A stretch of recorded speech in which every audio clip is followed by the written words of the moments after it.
A plus B, C, métaphore, grammaire, W, hypothèse, oxymore, sache que ça se cache et cache que ça ne se sache. Y et Z. On commémore en 2014 le centenaire de la Première Guerre mondiale. C'est l'occasion de rendre hommage aux millions de soldats qu'on a qualifiés de poilus. Cet adjectif désigne une personne pourvue de beaucoup de poils dont la pilosité est abondante.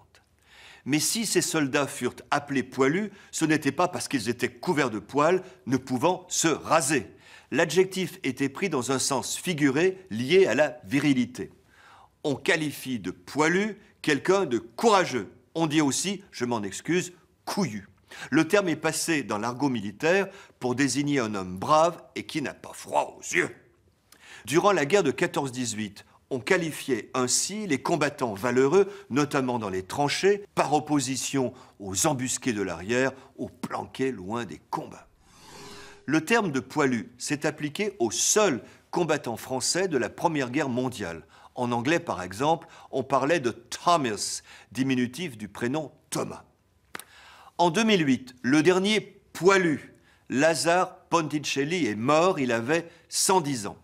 J'avais eu l'honneur de le rencontrer, non sans émotion, car il était, comme mon grand-père, un immigré italien. Ce petit adjectif poilu fait surgir soudain des souvenirs très forts. A plus B, C, métaphore, grammaire, W, hypothèse, oxymore. Y et Z.